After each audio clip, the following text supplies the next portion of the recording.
What's up, YouTube? Your boy back once again with another sport topic.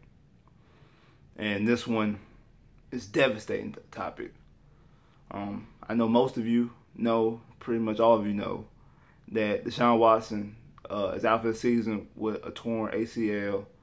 He'll miss the remainder of the season when he was on, record-setting pace to meet 19 touchdowns in 7 games. And when the rookie passing touchdown record is 26, 7 touchdowns away. So the way he was going, he would have broke that in 2 games. He's tied for the league for touchdowns. There's a real possibility that he could have been a top candidate for MVP. I mean, he was AFC Player of the Month and Rookie of the Month for the month of October, coming off of that big game against Seattle, even though they lost. But 400 yards, 4 touchdowns, and just the dynamicness of his offense. And when the injury news first came down, I'm not going to lie, one of the first things you think about is Robert Griffin III, RG3. And are they the same guy? Dude, because RG3 was actually played the full rookie season, was Rookie of the Year, had a historical rookie season by the numbers. The only thing he really didn't do was the touchdowns because he only had 20. He had a historical rookie season, had the injury, and then he was never the same. Both of them had ACL injuries in college. And you thinking like, man, the Texans finally got that guy, and could this be, could we be dealing with the same situation? At least Washington does have Kirk Cousins, even though they act like they don't know what they're doing with Kirk Cousins, what they want to do, if they want to pay him or not. But RG3 is out the league right now. He was just drafted in 2012. And you're like, man, I hope that's not the same situation. And you can't help. I mean, especially if you're a Houston fan, not only a Texas fan, if you're a Houston fan, you cannot help but to have that thought creep into your head. And I was gonna come in today and do a not a recap video, but a preview video for the Colts game. But like the quote says, time heals all wounds. And that's one of the reasons why I waited an extra day to make this video, because I want to process all the information. And this is not the same situation with RG3. And I ain't gonna lie, at the beginning I had doubts and had those thoughts creep in your head because you couldn't help it. You're just only human. But I have no doubt in my mind that he will be back, and he will be back and be playing at a high Pro Bowl level, and will win multiple MVPs and will win a championship. I was a big Patrick Mahomes fan coming out the draft because Texas Tech is my favorite college, and I watched almost every game that Patrick Mahomes played. And I said that he was going to win MVPs. I wasn't going to predict Super Bowls because depending on what team he goes to, a lot of things have to happen for him to win Super Bowls. But Deshawn Watson, he's going to win a Super Bowl. He has that. It's something about him that he's going to win a championship in the NFL. And the reason why I say it's different because RG3 tore the ACL in the same leg that he tore it in. Not to mention he also tore his MCL with that, had a sprained ankle. It was multiple injuries. Then when he came back, his mind wasn't focused because he was like, you know what, I want to be a pocket passer. He wanted to take the read option out the way. Also, I'm a big RG3 fan. RG3 can't slide. RG3 just runs and tries to run people over. He's not elusive. He has world-class speed, but he's not elusive. He didn't have that juking ability. And when he would get hit, he would always fall awkwardly. Anytime he got sacked, he fell awkwardly. It was never like, it's like he didn't know how to take the hits. Deshawn Watson is a football player, because that's one thing. RG3 was a track guy who played football. Deshawn Watson is a football player. Like he told, I think his 5th grade teacher, like when he wanted to be, he said, I want to be a football player. And what was your backup plan? There's no backup plan. He is a football player. The injury that he had was on a different knee. So he knows how the rehab is going to be. He's going to come back.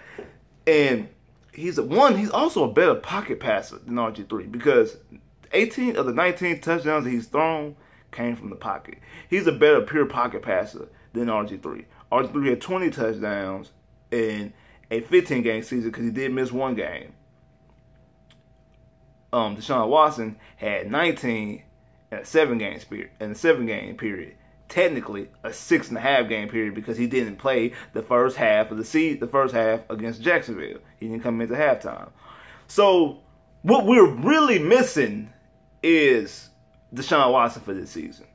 And now the rest of the season, these last 9 games, is going to be, because I was like, I don't even care no more. This season's done. I don't even care no more. And now I want to see, because this right here is going to show you how valuable Deshaun Watson is. Will the team rally around Tom Savage? I'll feel more better if we still had that #1 defense that we had last year. Because if the offense continues to play, okay, I'm going to put it like this. The people who are most happy are Cleveland Browns. And not because they could have had Watson. It's because they have our first and second pick. Because if the offense plays like it played last year with number 17, or how it played the first half against Jacksonville, and the defense continues on this trajectory of playing the way it's been playing, you're probably only going to win. We either got 3 wins now. You're probably only going to win at the most 5 games, which means Cleveland will have 2 top 5 picks. Because the way they're leaning is they're going to either have the #1 or the #2 overall pick. Probably #1 now that the San Francisco has gotten Jimmy Garoppolo. So they're going to end up probably with the #1 overall pick and possibly another top 5 pick, 4 or 5. If the offense looked like it looked week 1, and if the defense continues on this trajectory, that's why. But there was no Will Fuller week 1. So now we're going to see, was this resurgence and this showing that he was worth the #1 pick, the first round pick last year, Will Fuller, this deep threat, this bomb of a deep threat. Was it more Deshaun Watson or was it Will Fuller? I know it's Deshaun Watson because that's one of the reasons why the safety can't be on Will Fuller, because of that read option. You have to respect Deshaun Watson's legs. But Tom Savage does have a better arm than Watson. He does have the stronger, deep arm. So who knows? They still might be able to play bombs away. I don't know. But we will see, because Bill O'Brien said in his press conference today that they're going to run the same offense that they would run with Deshaun Watson. Yes, he knows Savage can't do everything Watson does. He's a no quarterback can do anything another quarterback can do. But they're going to run the same offense. I think that's just talking during because they can't run that same offense that they're running, because Savage can't move. They will have to run the prototypical offense. And for people who are mad that they didn't pick up Kaepernick, I'm going to say this. They should pick up Kaepernick. I highly doubt they pick up Kaepernick. I want them to pick up Kaepernick, because if you pick up Kaepernick, you can play that same offense you've been playing with Deshaun Watson. But even if they did pick up Kaepernick, Kaepernick wouldn't play this week because of the span of it. I mean, the San Francisco 49ers traded for Jimmy Garoppolo. Jimmy Garoppolo is not playing this week with San Francisco. He has to learn everything. He's not going to play this week. Tom Savage has to play this week because the way the injury happened. Same thing last year when Minnesota traded a first-round pick for Sam Bradford. They traded a first-round pick to the Eagles to get Sam Bradford, and Sam Bradford did not play that first game. I think I forgot who played, but it wasn't Sam Bradford didn't play that first game, and they gave up a first-round pick to get Sam Bradford because of the shortness of the shortness that the injury happened on. It was a spur of the moment. We got to hurry up and do this. We got to bring this guy into the fold. We got to get this guy this terminology, the practice. He got to get comfortable. They can't do it right now. So I do think they not sign Kaepernick. I would want them to sign Kaepernick because, like I said, Kaepernick, I told you in the video before that I don't think he fell off the way. The numbers show that he didn't fall off the way that people proclaim him to fall off, and then he could run the system the same way Deshaun Watson could. It's not going to be as dynamic as Deshaun Watson because Deshaun Watson is special. D-Dub is special. He is special. He's a special player. And what we've been seeing, we're not going to see until he comes back. So, but we can get something close to it because Kaepernick has an arm. Kaepernick is mobile. We can run read option. You can't run read option with Tom Savage. So now we're going to lean on a run game. Our defense is not strong as it was because no Clowney, no Merciless, no Watt, No Christian Covington because now he's out with a torn pectoral. No AJ Bouye, which is the biggest one dealing with the secondary. Now the Dwayne Brown trade, because it had to be revamped because Jeremy Lamb failed his physical, and they said the Texans kind of already knew this, that he failed his physical. Now that trade got revamped, and they got an additional 3rd round pick coming out of this draft. So now they're gonna have 3 3rd round picks, and they're gonna have an additional 2nd round pick, the 2nd round pick that they were gonna have. Now this trading of Dwayne Brown is even more crucial because on 2 different fronts. One, because now you definitely need Dwayne Brown to protect Savage, because Savage can't move out the pocket. And then 2, when Watson comes back, because you're gonna have a taste of having Watson and then not having him for a 9-game stretch, also dealing with coming off injury, you're gonna have to protect him. So that means the main objective of the offseason is to get offensive line help. How you gonna do this? Free agency, you can't really do in the draft unless you package in some of these picks and try to jump into the late 1st round. Will you be able to do that? Who knows? Will you be able to package the 2nd round pick you got from Seattle, one of your 3rd round picks, because you have your 3rd round pick, you have their 3rd round pick, you have a 3rd round pick that you're gonna get from AJ Bouye. Then you're gonna have another 3rd round pick that you get from them from next year, because you're gonna have 2 3rd round picks next year. So these picks, we be able to take some of these picks, package them to jump into the later run, jump into number 30, 28, 29, 27, 25 in the draft, jump into the 1st round to get you some offensive line help, to get you a left tackle, a guard, because you got center and Nick Martin. Your center is good. It's your other 4 offensive linemen that you have to acquire. Will you be able to do that?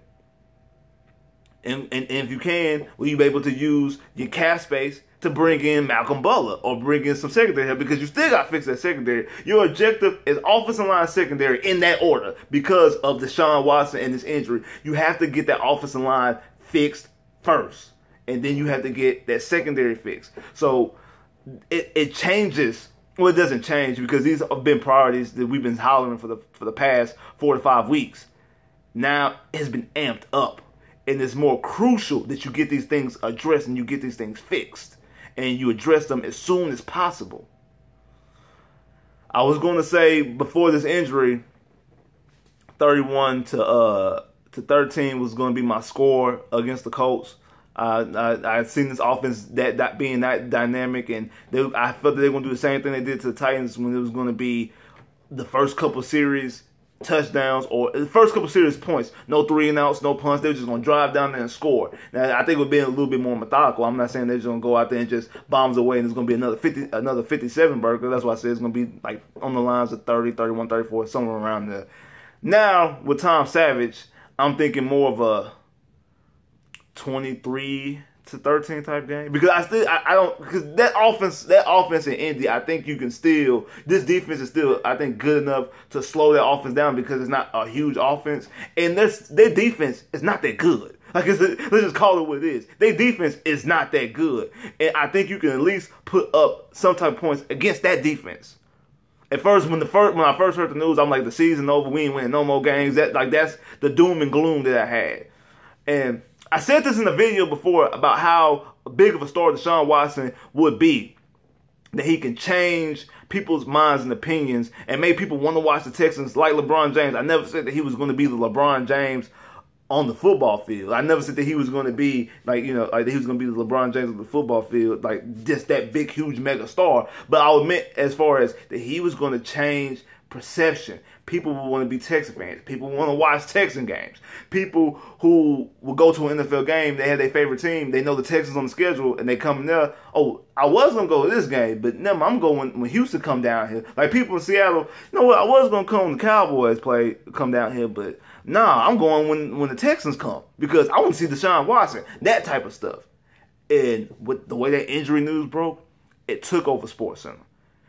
Aaron Rodgers got hurt. He out for the season. J.J. Watt, this big mega star, was out hurt for the season. It didn't take over a whole show. It took over a whole show. And then the way it was talking, it was like it was a funeral. They had sad samba music, and they were just like everybody's spirits was crushed, because This might be all the superstars: Odell Beckham, Aaron Rodgers, J.J. Watt, David Johnson. All these big stars that are getting hurt.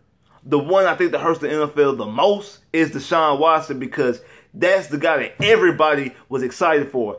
I have people who are Titan fans, Colt fans, Cowboy fans that are on my subscriber list that tell me in comments all the time, damn, I hate that he's a Texan, but I gotta root for him. I got to. And that's what makes me sick that he's a Texan. People been texting me, tweeting me, man, I feel bad for y'all. And like, this is sincere. This is not tongue-in-cheek. This is not, I feel bad for y'all, man. Y'all got, oh, man, it happens. It's football with a smile on their face. Like, they really are sad about this news. That's how big of a star he is. But he will come back.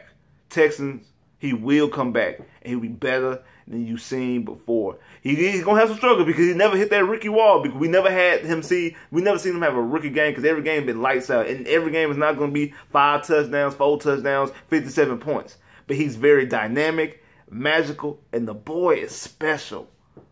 And he's going to bring a championship to Houston. He's going to bring one. Don't worry.